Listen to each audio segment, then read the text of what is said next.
Welcome back to the latest episode of the Flex Success podcast, where we teach you how to be less shit. As always, we will be your co-hosts. I'm Lizzie, and this is Dean. Now, if you find value in this episode, be sure to give us a like, subscribe, and drop a comment below on YouTube. Share us with your friends, give us a 5-star rating on your favorite podcast app, and if you want to take a screenshot and tag us on Instagram, just do that by putting in @flex_success. And while you're on Instagram, you can check out everything we offer, from our ebooks to courses and programs. You can book a consultation or inquire about coaching via the link in our bio, or you can do that on our website. Enjoy the episode. All right, we're back with another podcast, and we're joined by Dan de Brock. Did I say it right? Yeah, you actually did. Most people go Dubrocky. Yeah, I mean, I considered it, but I cheated. I've listened to your podcast, so I knew it was de Brock. Is de Brock French? Honestly, I actually don't even know what it is. I think everyone says it's Dutch. I was born in the Netherlands, but long story, that's actually not even my real name. It was kind of a mistake. Yeah, we don't really need to get into that, but it just kind of gave me that name, and I was like, so we just stuck with it. I was like, all right, this is whatever. I'm not gonna. What's on your passport? No, that's my name. Oh, But that's not like my family name. right. So do either of your Yeah. parents have that as a last name? No. Okay. How do you even do that? Can you shorten the story? I'm so No, interested. 100%. It's the most ridiculous thing you've ever heard. But when the nurse came back and they were like, they made a mistake, and then my mom, I guess, just didn't care. She's like, whatever. Really? So what is the actual surname of your parents? My mother's last name is Michaud. I actually don't know who my dad is, but I know it's not DeBrock, so could be anything. So I it's don't not know. even close. What a Hopefully story. it's Elon Musk. I'm hoping he's Elon Musk. So we'll see. Well, you have inherited his brain power. Yeah. To some extent, maybe. That's so funny. For people who don't know you, maybe you can give us an intro. Who are you? What do you do? And why do you do it? Yeah, so I'm initially I started out in combat sports, and then once I stopped from that, I was like just sort of bored. I was like, man, I need something to do with my time, because I invested so much time into fighting competitively. And one of the guys I was coaching was like a 2-time Olympian in bobsleigh, and he was just like super jacked, phenomenal athlete, very strong, very explosive, and he was an Olympic weightlifter. Was a big part of his training. And so that's initially what got me into weightlifting, was his recommendation to start doing that. Fell in love with it. Someone there asked me to become a coach, so it all just kind of happened sort of randomly and organically. So I've been a coach for about 10 years now.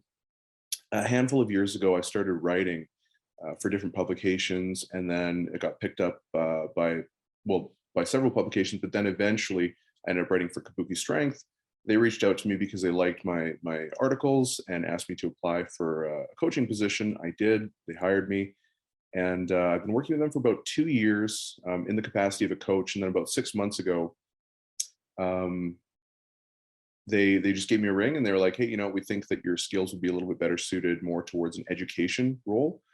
So they kind of promoted me to my position now, which is director of education. So now mostly what I do is I still coach athletes, because I don't want to lose touch from that. I know a lot of like people who are heavy into the research side of things, they just sort of lose touch with reality, and they only start talking about data, and they just don't have any sort of like application component.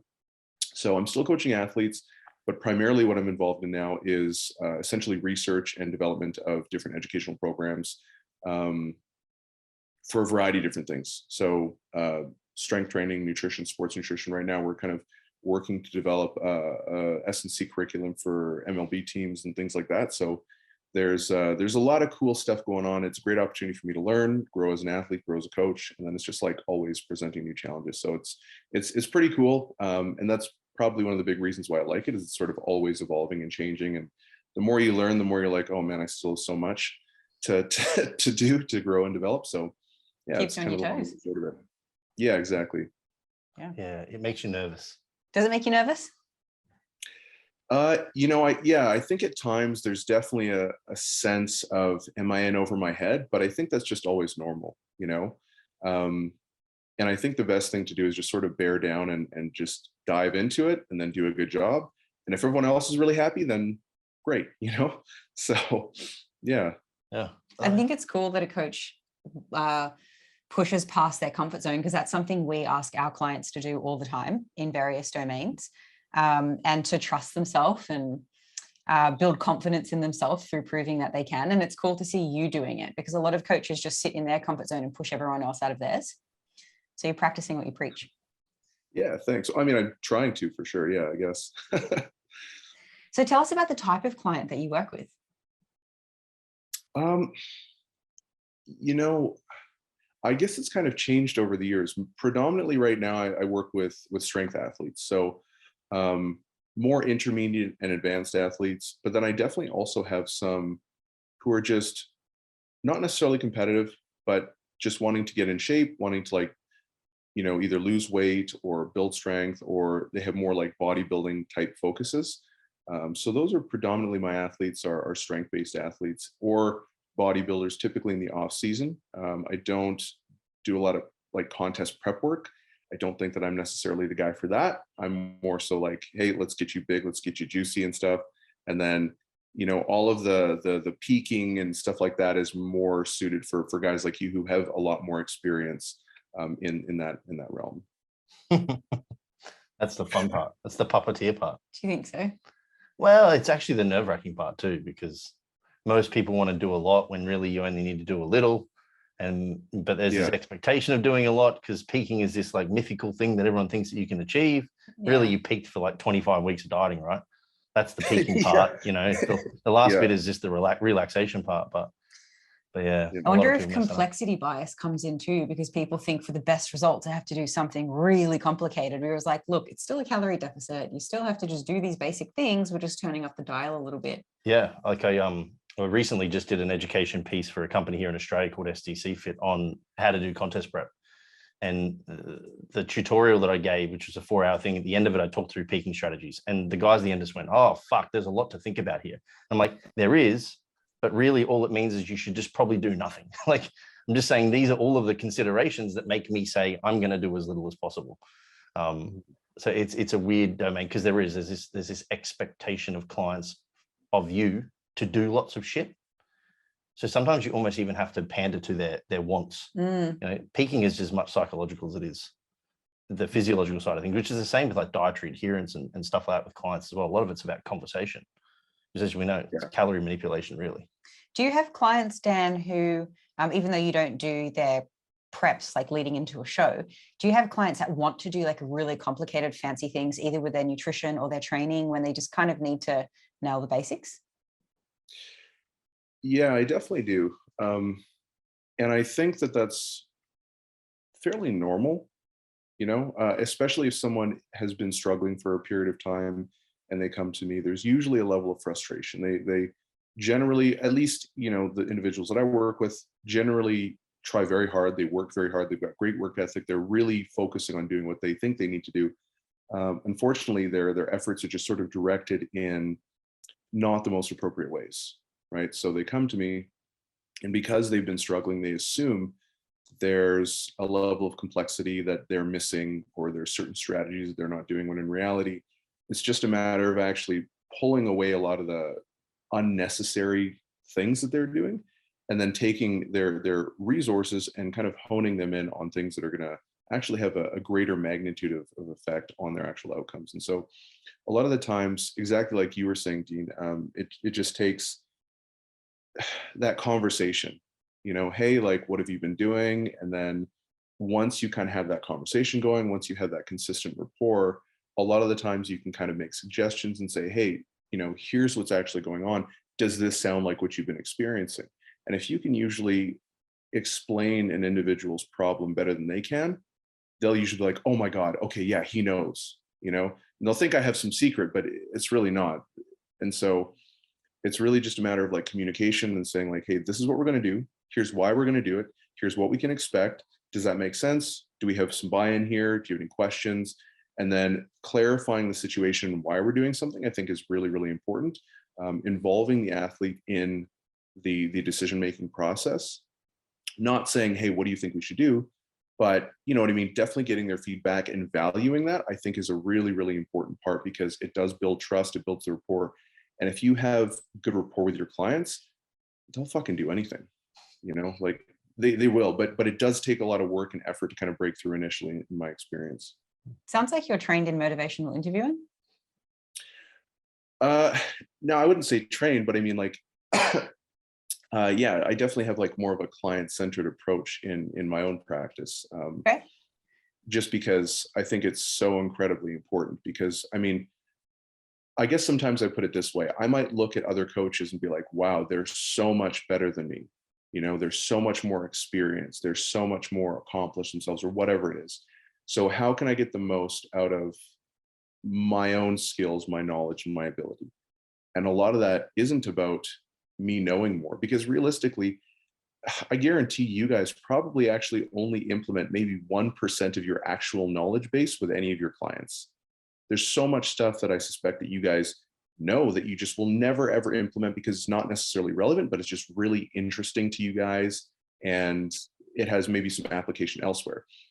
But you know, I think the key is really, how do I get the most out of my client? And that really comes through like developing adherence and all of that stuff. And so then it starts becoming a little bit more of like a behavioral psychology type thing, and taking that client-centered approach, understanding, you know, intrinsic motivation, self-efficacy, self-determination theory, all of these different facets, and how they can kind of come together and help an individual sort of actually execute and sustain these behaviors and develop them over a longer period of time. That definitely speaks to me, and I'm sure I can speak for both of us when you say that, because we've known coaches in the past who we've really looked up to. Actually, they've been educators, really good educators at that. And then they dip their toes into coaching. And I think good coaching is a mix of hard science and soft skills, like behavior change and self-efficacy, and also like knowing actually what to do. And when people only have one or the other, it doesn't really work out. You're not getting the most out of your clients. Like you said, like clients don't have buy-in because you don't know your shit, or clients can't implement it because you can't help them with behavior change or believing in themselves, or, you know, so that really speaks to me. Have you got some names in mind when I say that? Oh yeah, it's huge, because the over-educated individual in the hard skills or the hard science typically will just be like, here's your macros. And then the solution to the success there is that you just follow them, you know. And like we could pull on long-term research for days to show like how ineffective long-term dieting strategies are that aren't sustainable, that you mentioned briefly. And it's because like the application doesn't meet with the psychology.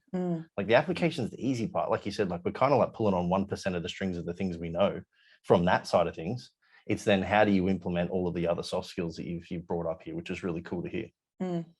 Maybe you can talk us through some of them. Like as a coach yourself, what are some strategies that you found to be really helpful in improving client adherence? I know that's such an open question. Yeah.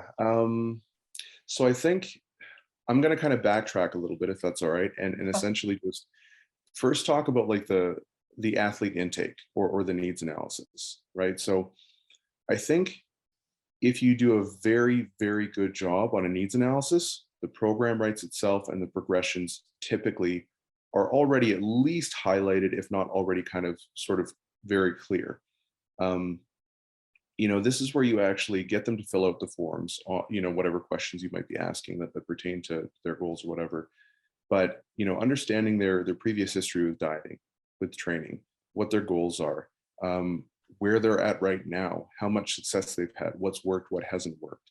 If they have some sort of cognitive distortions, either around their body or around training, dieting, their ability to succeed, you know, discussing self-efficacy, all of these things, really getting to know the individual as well as their goals and really clarifying that. I think that's an incredibly important piece, because not only is it important for you to know and understand their situation, but it's important that they know you know and understand their situation.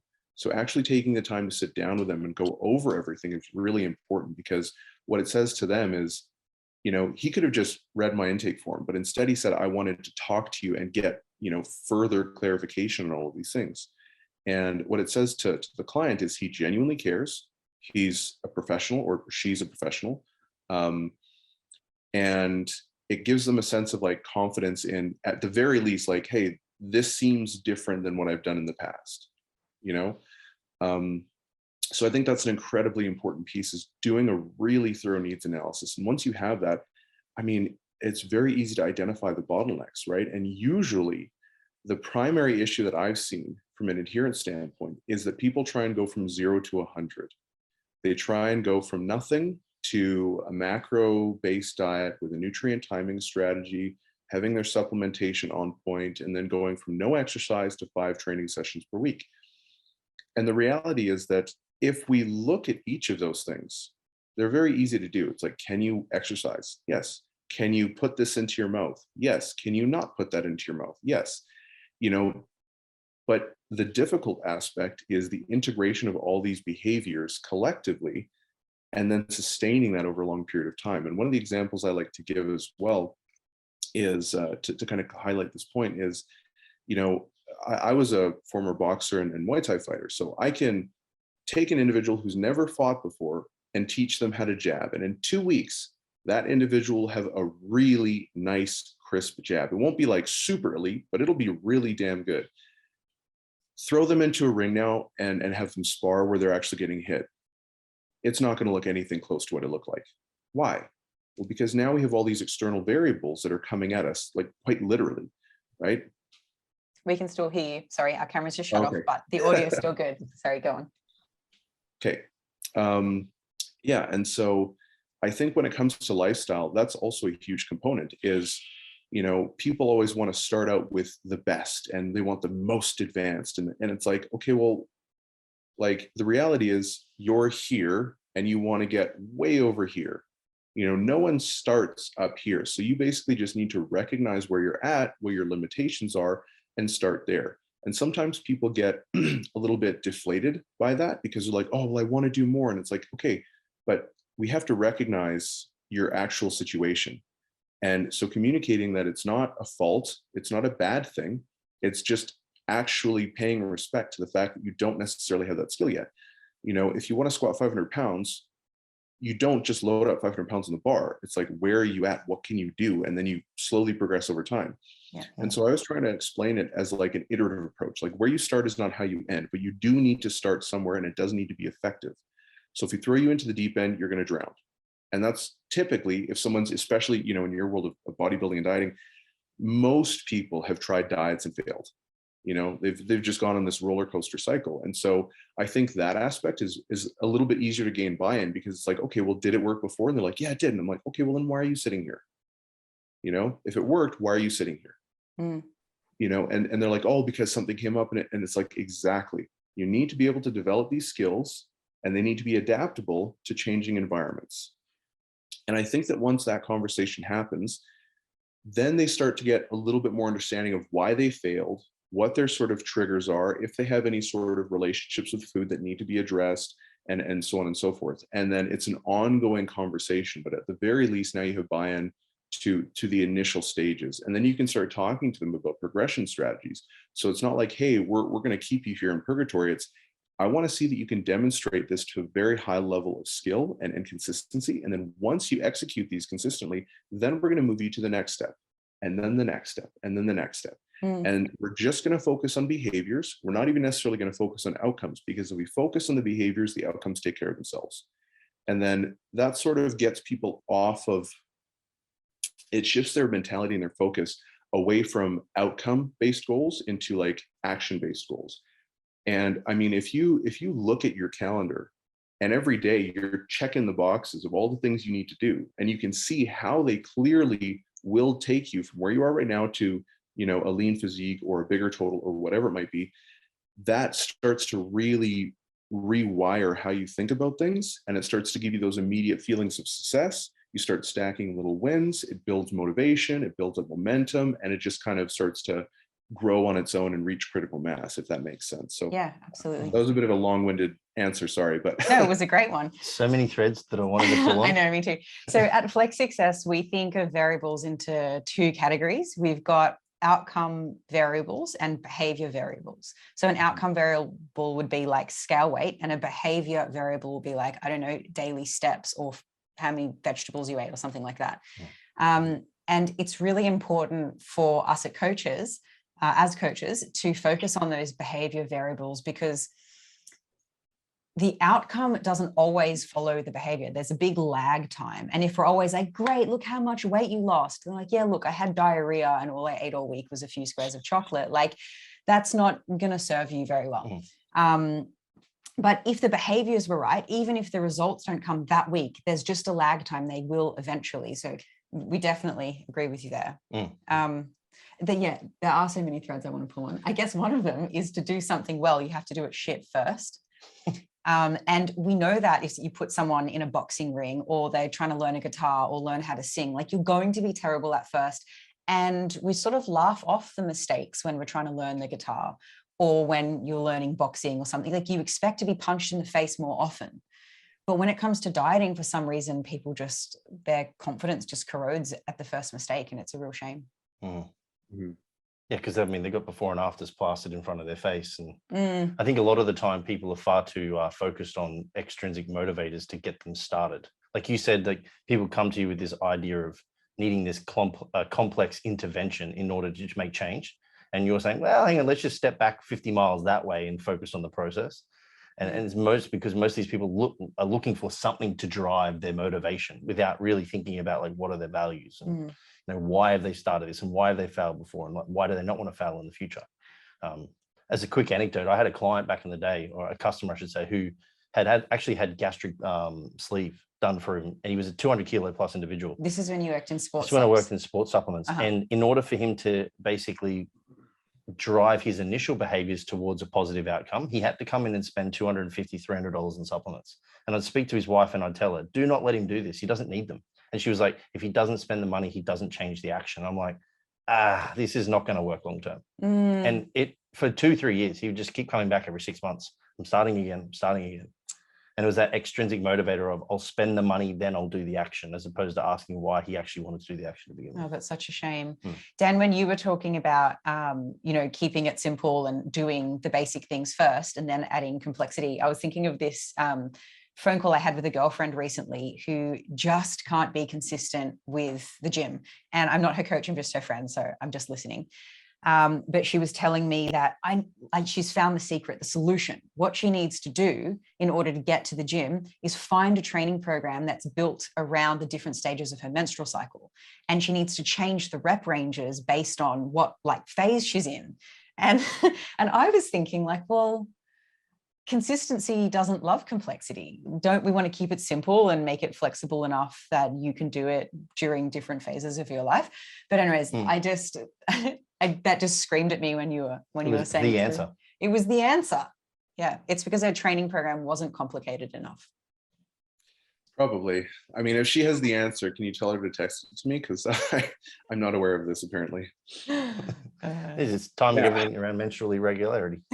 Yeah. Didn't you know? Well, I think you guys brought up something really, really important with regards to values, because there have been several times where when I go over, like, what's required of a client to reach their goals, they're like, I don't know if I want to do that, and that's the reality. And the thing is, like, that's fine, but experiencing cognitive dissonance over that is not okay, because that's going to just basically lead into exactly what you were saying. This, like, I'm all in, no, I'm not. I'm all in, no, I'm not. And then it just, I mean, if you lose enough times, like, you're just going to feel like a loser, So I think that that's an incredibly important piece. And one of the things that one of the things that I sometimes try and convey to clients is, just because it's not your value now doesn't mean it can't be your value in 10 years. And it's not to say that we're trying to force you into a certain model, but where you're at right now is where you're at, and you just kind of have to accept that. Like, when I first started lifting, or not even lifting, when I first started fighting, I did it because I felt weak. I felt like a victim. I didn't want to get bullied. I was terrified of everything. We grew up in, like, a really, really different environment. It was just really chaotic and crazy and dangerous. And I never thought that would lead me to get into fitness and powerlifting and coaching. Like, I never did, but it did, and now my values are completely different than when I started. And so a lot of the times that does change, but it changes because you start experiencing success and you start believing in yourself and you start going for things and you start you know, you just start reinforcing these values of like grit, determination, patience, dedication, like all these things. And then it sort of like evolves into whatever it is. But I mean, if the values don't align with their goals, then a lot of the times they're not going to experience success. And that's a big uh, hurdle to overcome sometimes, because you can have a conversation with someone and they're like, no, but I want this. And it's like, do you? Like, you're struggling to get a 15-minute walk in every day. Do you really want it? I'm not sure that you do. And it's okay if you don't, but be honest with yourself and be honest with me about it. We're going to waste a lot of money, and we're going to waste a lot of time and effort. It's going to be real stressful, you know? And so I think those honest conversations need to be had. The tricky thing is it can only be had, really, in my experience, if you have a good relationship with your athletes. So because people can get defensive. Yeah, it's almost like you're trying to talk them out of not trying to talk them out of training. You're kind of like, I'm not sure if this is really right for you, or if what you think you want is actually what you want. Yeah. Well, I was going to say, I think ambivalence is hard to acknowledge, especially to somebody who you're not comfortable with, right? Like, if I'm ambivalent with something and I've never met you, and then you tell me some stuff, I'm going to be like, fuck off, man. Like, you don't know me. That's why I'm talking to you. I do want if this. Liz says something to me, first of all, I'm going to say, fuck off, man. And then I'm going to step back and I'm going to be like, she does know me well, you know, like maybe now I can have a conversation. So you're absolutely right. And I also wonder if some people just identify as the lazy person, the person who skips gym sessions, the person that can't say no to the 5th and 6th and 7th beer. And so there's like a crisis of identity there. Like your identity before you started boxing and your identity now, I imagine, are just dichotomous, like total opposites. So it's a matter of not just people wanting it enough, but having the foresight to know that they can change how they think of themselves and what their identity is. And they can be the fit person, and they can identify as the non-drinker if that's what they need to do. But I also love that you say to your clients, like, are you really willing to pay this price?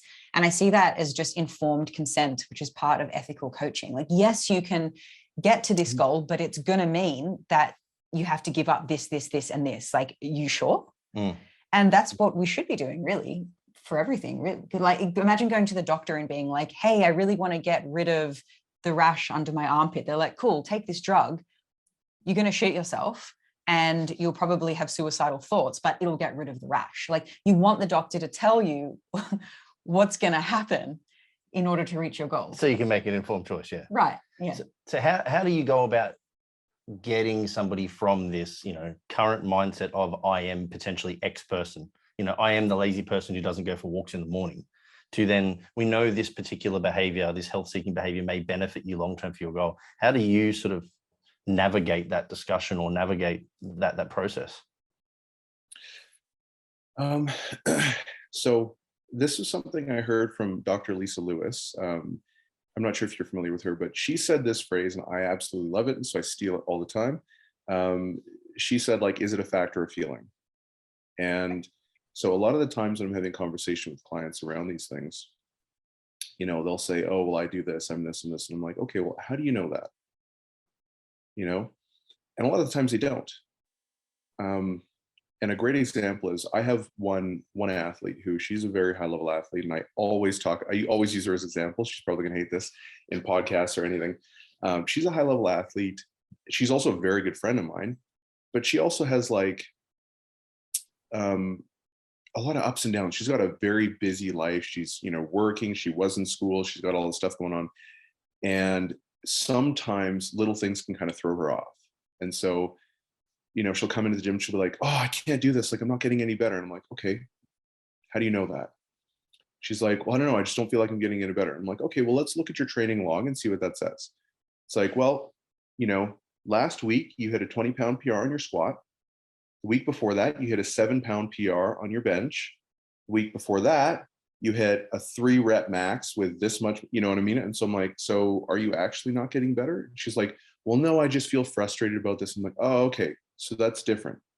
So I think it's really important to differentiate like what they feel from what's actually going on. It's like, if you believe that, show me evidence of that. If you can't show me evidence, it might not be true, and it might more so just be like a distortion, like a cognitive distortion that you might have.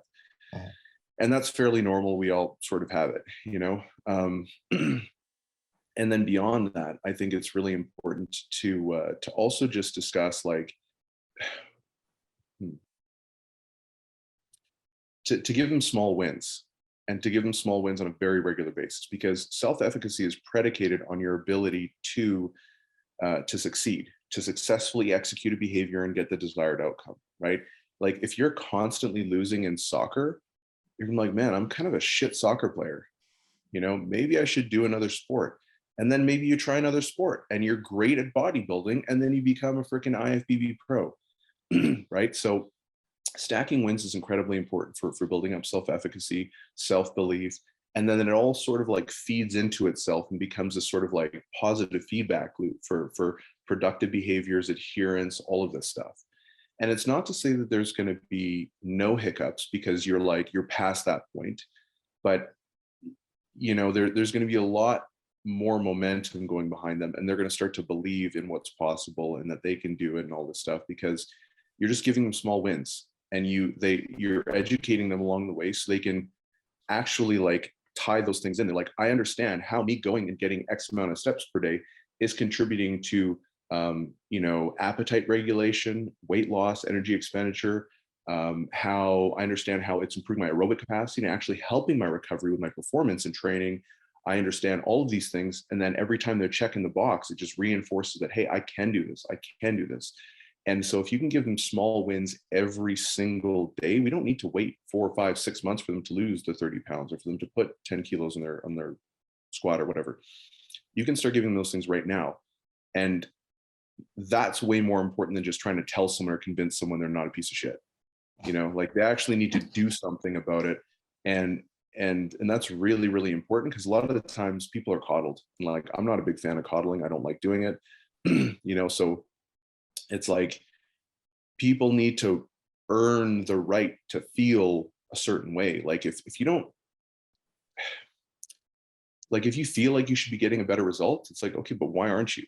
There's something to that, you know? And it's like, it doesn't make them a bad person, but it does mean that they're missing a big piece, right? Mm. So I think stacking up little wins, having those conversations is really, really important to sort of redefining themselves and their identity and around, you know, their goals and those subjects and work ethic or whatever it might be that they're struggling with. You or me? I think we're both about to talk. I at was the going to same say, time. I found it really interesting that in an objective sport like powerlifting, you still had an athlete whose perception interfered with reality. Because I get this a lot in bodybuilding, you know, like someone who's dieted down, highly fatigued, stressed out of their eyeballs is going to look at their physique and go, I look fat this week. And then tomorrow when they have a good training session, they're going to, I look fucking amazing. And I have a lot of conversations around how their perception is potentially their reality, but not the reality. Like, is it a fact or a feeling? Is a really simple way to do it. And I wouldn't have expected that as much to be like prevalent in an objective sport. Because if you're squatting more, you're squatting more. But apparently not. There you go. Yeah. So it is. I've literally had, in 1 year, I put over 200 pounds on this guy's total. And he hit me up one day and he's like, hey man, like, I'm getting really frustrated with my training, blah, blah, blah. Like, you know, it's just, I just don't feel like I'm going anywhere. And so I was like, okay, you know, and so I just showed him the data. And a lot of the times it's not actually about that. It's about other things that they feel about themselves that are just sort of permeating into the conversation. It's like, you know, outside insecurities. And a lot of the times as well, like, it's important to have just an ongoing dialogue. And in that particular case, that was an instance where I did drop the ball, actually, where, you know, because everything was going so well, I didn't necessarily think that I needed to touch base with him on things like that. And whereas I should have been, because even though they're making progress, you can't always assume that they feel like they're making progress, even though, like, objectively, you know. So their interpretation of what's going on is really important as well. And that was something that I failed to communicate as a coach. And so we did sit down, we did kind of hash things out, and then it was all good. But there was a period where it was a little bit rocky. And again, like, 200 pounds in your total in 1 year is bonkers, you know. So it just is the way it is, I guess. Yeah, maybe that highlights the importance of coaches setting expectations, because I've had a similar experience where I've dropped the ball with a client. She came on board and we agreed on a deadline for, I think it was like 12 kilos she wanted to lose. And I figured out the math, she needed to lose 720 grams a week or something like that. And in the first 2 weeks, she had lost 3 kilos between. And so she was way ahead of our average weekly loss. And she said to me on the 3rd week, I don't think it's working out. My weight's just not shifting like I thought it would, and blah, blah, blah. But I guess I should have confirmed with her, like, but do you understand that you're losing double what the weekly average is? And anyways, she was like, oh, really? And then I just laid the numbers out for her and she was really happy again. But I think it comes down to, even though we think something obvious is obvious and clear, it doesn't mean the client does. So, Yeah. And similarly, I think like people's constant wish to progress in the forwards direction, or progression implies forward. I just did the sometimes always. Yep. Is that like, you know, a 200-pound total increase is amazing. It's like also the person who goes from losing 50 pounds to then finding maintenance, and then maintenance becomes this negative all of a sudden, when it's actually the most positive potential scenario you could ever get yourself into. But people need to like realign. Again, this comes back to that value discussion, and not being about this external goal and progress is a zigzag. Yeah, and being process focused and not outcome focused and whatnot too, which has been a large, you know, discussion on this, which has been cool. Hey, so Dan, I like where you're at. Where do you get your like your mindset or your information or your influence from? I don't know. A lot of places, I guess. So there's been a lot of people in the fitness industry who obviously influenced, you know, my background and the things that I've been interested in. All I guess kind of like the big names, I guess. You know, like the Mike Israetels, Mike Deschures, Eric Helms, Greg Knuckles, all those people. So I think there's a lot of amazing resources out there. I also tend to read a lot of research. So I probably read like maybe 2 hours a day. Okay. Research, just because like, one, I like reading, and then 2, I'm really introverted, so I don't go out much. And so I spend a lot of my time reading. And yeah, and then just like other people in the gym, like I'm very fortunate because the gym that I train at is a really, really strong gym. And so a lot of those, you know, a lot of my lifting partners are quite high level. Like we got like 5 800-pound deadlifters there. A lot of people who squat over 700. Most people deadlift over 7. One 900-pound squatter, and like so some really, really big lifters. And so a lot of them really like help push me and guide me and things like that. And then I don't know. I guess I've never really been asked that before. I'm not sure. Yeah, I don't know that I think have a good we may have answer, asked you because you're probably not a traditional strength coach in regards to the discussion that we've had today. No, you're Like so well-rounded. Most performance coaches are very in the numbers, Yeah. you know, and definitely not inside that motivational interviewing, understanding ambivalence, all that kind of stuff. So it's super refreshing to you. Yeah, it is. Hey, so it's okay if you don't want to name names, but but I'd love you to. Out of the big names that you've been influenced by, is there anything that any of them have promoted or tried to educate people on where you're like, that's just wrong, either morally or just scientifically? Yeah. Yeah, definitely, actually. And more, I literally posted about this yesterday, I think. Okay. I think the post I made was like, unfortunately, we live in a time where in order to be controversial, all you need to do is tell the truth. Oh. Something to that effect. So I've been really frustrated with the conversation going on around obesity and fat shaming and things like that, because it just seems incredibly one-sided. So I'm not sure if this is going to come off as controversial, but like if you actually dive into literature, it's not being represented fairly at all, in my perspective. So when we look at you know the discussion around it, it's always people are talking about, oh well, it's complicated. It's mediated by the environment, by your genetics, by your culture, by your individual history, trauma, all these things. And like I wrote a 17,000 research review on variables that impact eating behavior. So like I'm very familiar with this stuff.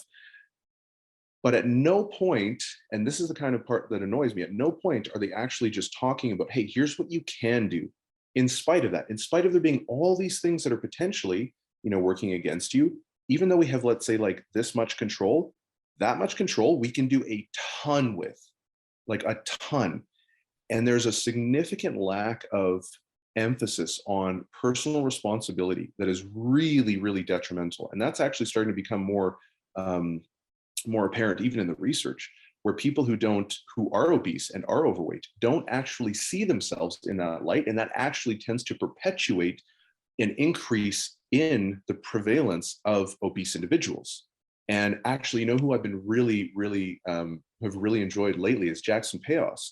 So he's been posting some fantastic content on this, calling out the exact things that I've been saying that I've been kind of frustrated with. It's like, hey, this is not a fair representation. So in my opinion, if someone's going to go on and say, I'm a subject matter expert, then cover the subject and don't be worried about like, oh, well, this is controversial, so I'm just not going to, it's like, hey, you have a responsibility to actually discuss this in a much more fair light than what they're doing. And their, conscious omission, in my opinion, is to some degree unethical if you're going to really be a subject matter expert and discuss these things on a public platform. I'm getting a little worked up because it does really drive me nuts, but even fat shaming as well, right? So everyone just says fat shaming is bad. I don't think there's actually good evidence for that. And that might sound, counterintuitive, but first of all, like this is my first qualm with it. What is fat shaming? Define fat shaming. There is no clear definition of fat shaming. If you look in the literature, there's not a clear definition. It's the same when you're talking about like defining the core. It's like, what is the core? We kind of all have an intuitive sense of what the core is, but there is actually no clinical definition for what the core is, And the reason why that's important is because when you start saying, hey, fat shaming is bad, well, okay, well, what do you mean?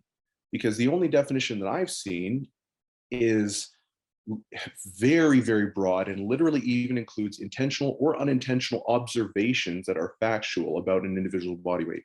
So that means that if a doctor is saying like, if you're like, how much do I weigh? And I say, 250 pounds, that's fat shaming, or could be fat shaming. That's included in that umbrella, which is absurd. And then we look at the differences cross-culturally, how different cultures interpret these things. And they're not ubiquitous by any stretch of the imagination, right?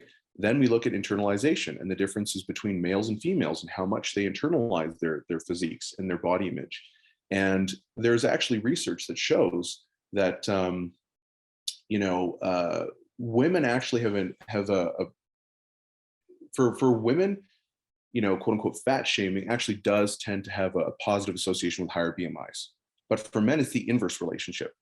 When you fat shame men, they actually tend to lose body weight, or they actually have a lower BMI, right? And so it's like, well, why is no one talking about that? If we actually want to get to the truth about it, why is no one talking about that? Now, don't get me wrong. I'm certainly not saying it's okay to just go out there and be a dick to anyone, right? Like that's never what I'm saying. But I am saying that if we're going to talk about these things, we do need to have a more holistic and balanced discussion on these things, because it's not an open and shut case by any stretch of the imagination. And so I'd say those two things recently are the biggest things that have been frustrating me. Okay. We 3 episodes ago introduced a new segment to the podcast called Hot Topics, and it's when we ask a guest something controversial. So maybe we'll skip over that because I do think that this was controversial. I think this is it. I was like, and you know what? You've taken away Liz's pride and joy, which is her new little, what do you call it? She has a soundboard, and there's a song called Hot Topic. She'd normally play it. We'd introduce the hot topic, but not today. I sung, the song Hot Potato? Hot potato, hot potato, potato, potato. No, not everyone knows this. Oh, man. So in Australia, we have a children's band called The Wiggles, and they sing this song called Hot Potato. And I sung over it with hot to topic. And that's how, so you've robbed me of the song. Thanks, Dan. But I do love the topic. Maybe I should play it anyways. Yeah. So what you're saying is you feel like even though you acknowledge that obesity is a wicked problem, it's complex, it's not just that everybody has it's like not everyone has the same 24 hours in the day. Not everybody is born with the same circumstances, and some people are more predisposed to obesity. You acknowledge that, but you're saying you feel like the narrative is disempowering. Yeah, that's basically what it is. So like previously, you know, if you were overweight, there was a huge stigma around it, and that definitely was negative. And so it swung towards the opposite, where it's like now, you know, we're all promoting body positivity. And I think that's a really good direction. It definitely needs to happen. The unfortunate thing is that right now we're sort of a little too far on the opposite end, and we kind of need to bring it a little bit more back to center and say, hey, you know what? There are real potential risks with saying that you can be healthy at every size, because no, you can't. You know, and that's a factual statement, but that's very controversial. But it shouldn't be. So we need to find a way to kind of balance those two things out, where it's like, hey, you know, just because someone's overweight, it doesn't mean that they're lazy, doesn't mean they're a bad person, it doesn't mean that they have, you know, anything wrong with them, but it also doesn't mean that they're helpless. And so the main thing that I'm concerned about is that, you know, like with, you know, people are concerned with calling foods dirty or clean because of the perception that it gives. What perception does it give to the public when you say obesity is a disease? It's like clinically, that's a very relevant term and it's important, but do they actually understand what that means? Most people, I would say, they don't. And it does risk building complacency, building up this sort of victimization mentality of like, I can't do anything, there's nothing I can do because I have a quote unquote disease. So I just think that we need to be very cautious about how we're discussing these things, because not everyone really understands, you know, what a disease state is. Not everyone understands what it means, you know, the whole body positivity thing or healthy at every size. And so Sorry, you keep going. Our yeah. camera is just absolutely tripping, but the audio is good. So that's the only risk that I'm saying is like, I think it's going in a great direction, but we just need to pull back a little bit and start, you know, reevaluating how we're continuing to have these conversations. That's the main thing. Yeah. Yeah, it hasn't surprised me at all that it's come here, because like anything, like a political movement, whatever, when the pendulum swings, it never swings only to the middle. It always swings too far before it comes back to center. And this is in the context of like new age social media, where people are just scrolling, reading the headline. Of course, people are going to say things like health at every size. No, you can engage in health seeking behaviors at every size, but even if you're too small, you can't be healthy. Like you can be, you know, healthy with every marker except your weight, sure, but it doesn't mean that your weight isn't a risk factor. Well, I mean, Dan also said the word before, which is, I think, super important here, is this needs to be a discussion, whereas currently, and when the pendulums swing, this is always the case, we're having two sides argue for their want to win, you know, like it's two camps debating for and against, as opposed to two groups collectively coming together to determine what the best possible solution is, you know. Or discussing the nuance, like having the time and the energy to actually think, well, do I need to rethink my position? Where could I be wrong? Yeah. But I think you as well, Liz, said like the word for me, I think that's the scariest with all of this current approach, is the disempowerment that it is providing individuals to not feel like they can actually make change should they want to, or that it's actually okay to want to change your body, because that's kind of shifted at one point too, where if you're dieting, you've got a fucking eating disorder. I was like, wow. Like, all dieting is an eating disorder. Yeah. I would classify her as one of my best friends. We've had quite a lot of conflict very recently, like the last couple of years. She's a body positivity advocate, which I think I very much support that movement, but just so long as it doesn't go to the extent that my friend has taken it, which is you have no control over your weight. And she put this pie graph up. Who the fuck knows where she got it from? Maybe she created it on Canva. And it was like, your weight is controlled by, and it was like 95% genetics, 5% activity or something. I was like, come on, man. Like, what the hell? What's happening? And the people reading that and liking it and commenting like, oh, this is so great. What all you're doing is telling them that they have absolutely no say in their life, no control. It's just genetics. And I think it's coming from a good place. She's not done it to hurt anyone, but it is hurting people regardless of the intentions.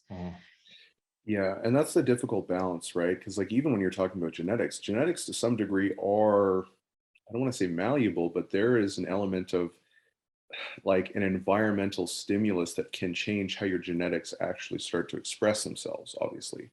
And so, yeah, I mean, it's there's a lot of subtlety and not a lot of people wanting to have these conversations. And again, I understand it, you know, like if you have a business, you don't necessarily want to put a target on your back. But in my opinion, it's like that's the ethical thing to do. And I'm not going to tell anyone like you have to do this, you have to do that, because it's not really my place.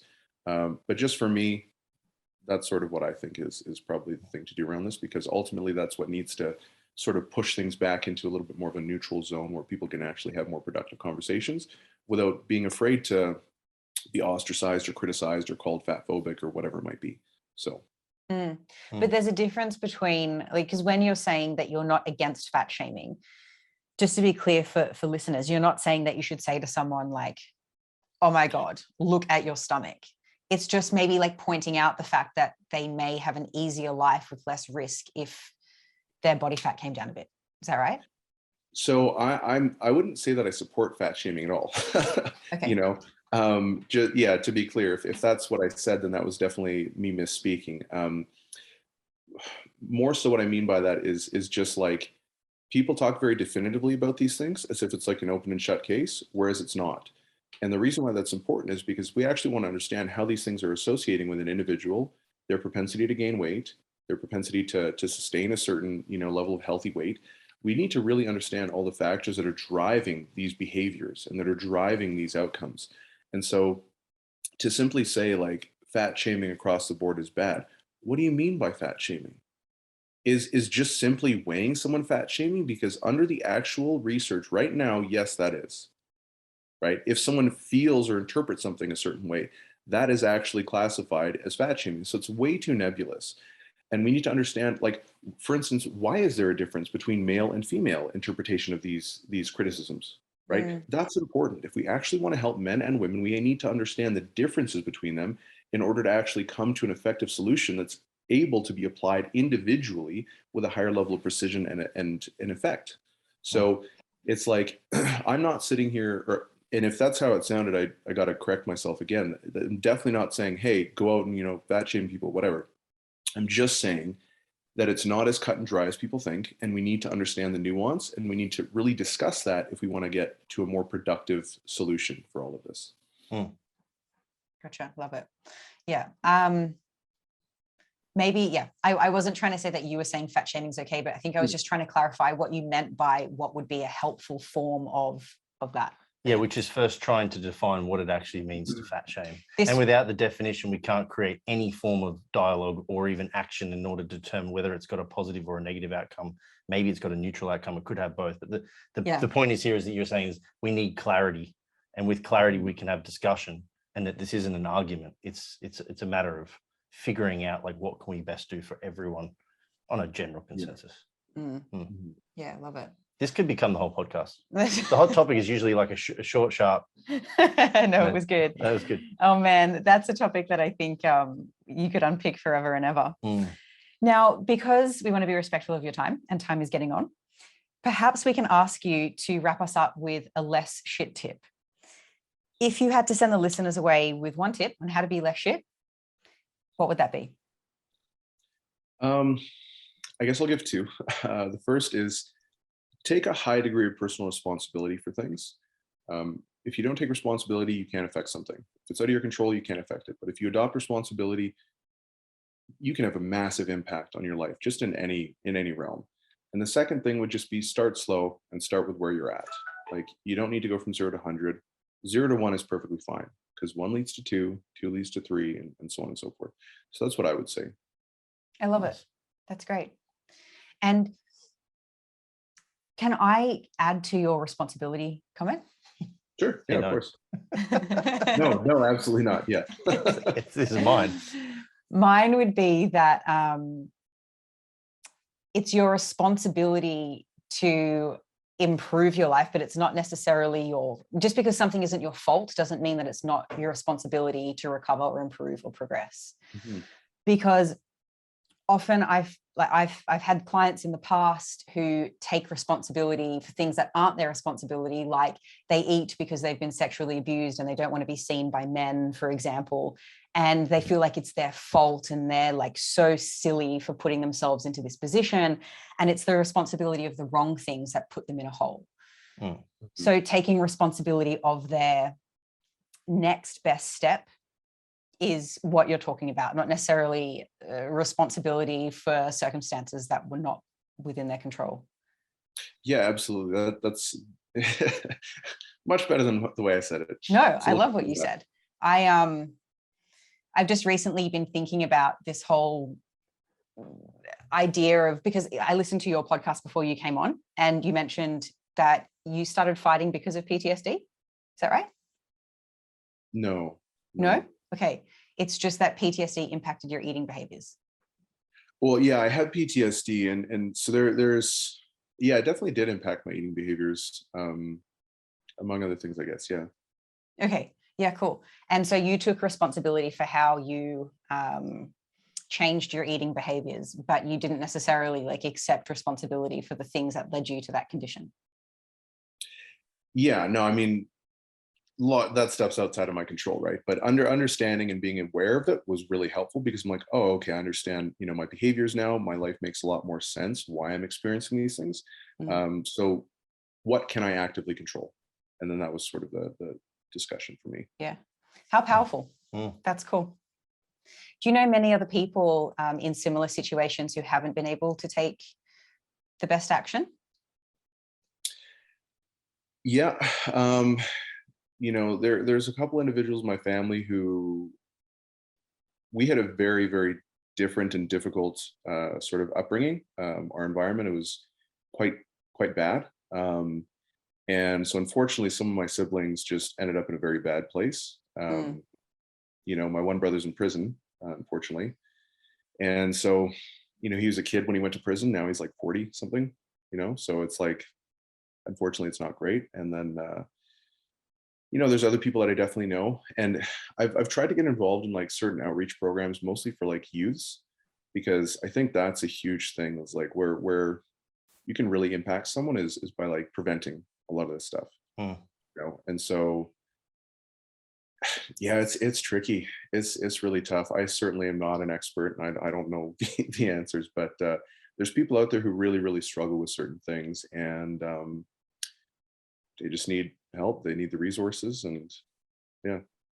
Do you think that your experience is what's driven your passion for self-improvement and taking responsibility, because you've been able to harness that and improve your life so much? Could you ask a question again? Sorry. Oh, I was just asking if you think like your experience with taking, the next best steps and getting yourself out of a bad situation is what's given you the passion that you have now for showing people that they can take responsibility. I don't know. That's a good question. I think I definitely would be a little bit more on the side of, yeah, that's a tough question. Because on the one hand, like I literally have to bow my head to environmental impacts and, like the stuff that happened in people's past and stuff like that, because I'm a product of that as well. Well, we all are to some extent, right? But at the same time, I do think that there's a lot that we can do. So I guess I would have to say yes. It definitely has impacted like maybe how I approach things with some individuals. Yeah, sorry, I wish I had a better answer for you. No, that's a fine answer. It's a very difficult question for me, I guess. Yeah, for sure. All right, Dean, would you rather? Is it on you? Oh, you told the man that I'm not creative on the spot. We always finish with we've got something worth sharing first, actually. Oh, yeah. So we've got your Be Less Shit tips. We also generally ask everyone if they've got anything they'd like that they think is worth sharing for the community that are listening to. So anything. We're sharing. I don't know. Listen to this. It could be like a quote or a book, or this is a good podcast. Actually, let's share your podcast. That's a killer podcast. You've got some good guests on there. Yeah. Yeah, no, I've been really fortunate actually. It's been really great to like just connect, even like this, right? You meet new people, you learn new things, you get connected with like new ideas and concepts and stuff like that. So it's been really cool. And the name of your podcast? Stack Strength Podcast. Cool, cool. I loved it. Yeah, it's a great podcast. Yeah, it really Thanks. is. You appreciate that. Dean and I are staying in this little village in Turkey, and I just assumed that the village was big enough to have a gym. I was mistaken. And so we've been, well, it's like a 3-hour round trip to get to It's the a gym. 1 hour bus to get there. Yeah, plus the walk to the bus and on the other side. So we've been listening to your podcast during the trip and we've been loving it. It's We're been great. officially on maintenance Awesome. and education. That's how it works out.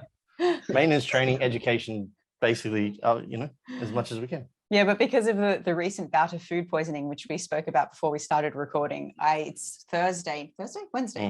I haven't trained yet. Probably won't be training until tomorrow. That'll So be tomorrow. I feel like I've lost all my muscle, even though But is that a fact or a feeling? it's definitely a fact. Yeah, I've lost exactly. all my muscle in 4 days. All of it. Now, Dan, if You're people still more wanted to- jacked than me, so Oh, what was that? said you're still more jacked than me. So there you go. I don't know about that. I do not know about that. If people wanted to connect with you, how could they find you? I'm most active on Instagram.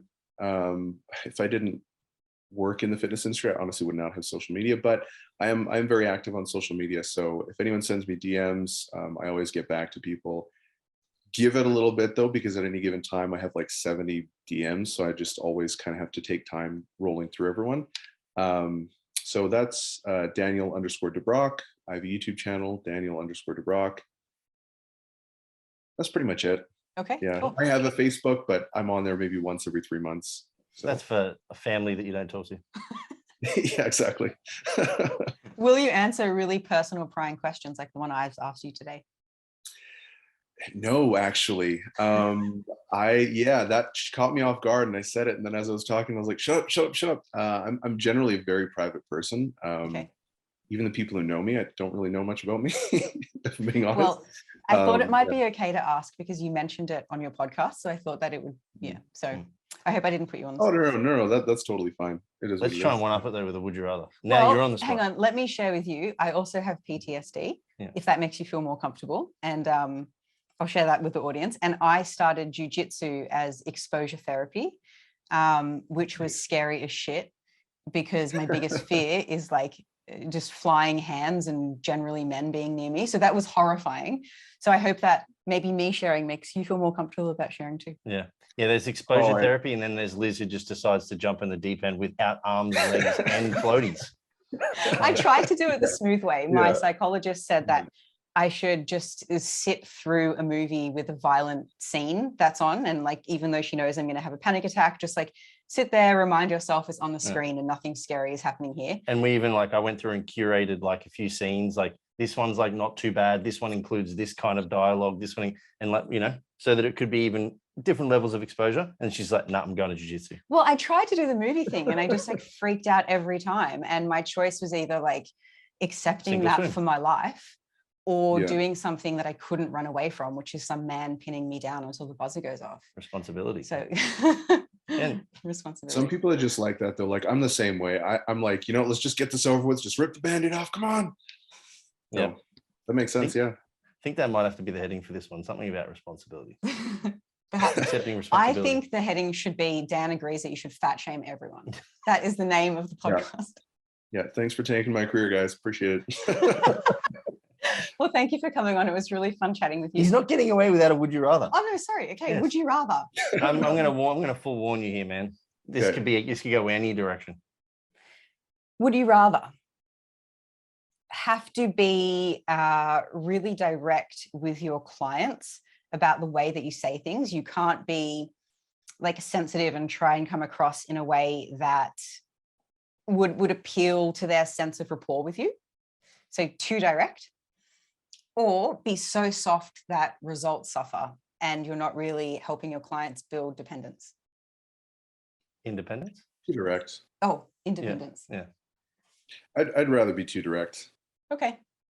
Because at the very least, then at that time, I'll probably attract a clientele who would respond better to that anyways. So Okay. Cool. That's the way I see it. Yeah, Good. that's fair. You got lucky there, mate. Ah, Actually, no, let's not let him off the hook just yet. Did you know this man doesn't scrunch or fold, but rather he depends on how he feels? we have a questionnaire that we ask podcast guests: do you scrunch, fold, or depends on mood? And And you he- chose depends. That blows my mind. I'm assuming that's talking about laundry. No, No, toilet going to the paper. toilet. Oh, Who yeah. Okay. I scrunches didn't their know what that laundry? meant. I don't know. Well, I've never heard that before. I thought you meant fold. I was like scrunch. I'm like, This what's makes that? sense. And then it's like fold. So I was like, oh, maybe they're talking about laundry. I was like, I don't really fold my laundry. I just leave it in a basket and then I just kind of pick See, it this out. is an Australian thing. We assume that people knew what we're talking about, maybe. All right. I say it's do you scrunch or fold your toilet paper? What's the answer? I don't know. I've never thought about it. Next maybe I'll time pay you go to the attention next toilet, you time. have to Yeah. message us. I'll make sure I text you. Yeah. We'll put it in the Okay, show notes. It'll just be selfie on story, Dan like this, and then just holding up like what I'm assuming is scrunched, because a man who folds knows he folds. Well, a man who just leaves his laundry in the basket doesn't fold his toilet paper. So I'm going to go with scrunch. I said scrunch too. Yeah. Yeah. Different reasons. Ah. But Let's end it on that note. that's a great note to end it on. Thanks for listening, everyone. And thanks for coming on, Dan. Yeah, thanks for having me. It's been a really great chat. Like, you guys have an awesome podcast, so it's really cool to be here kind of chatting with you and meeting you guys face to face. Thanks. See you in the next episode, guys.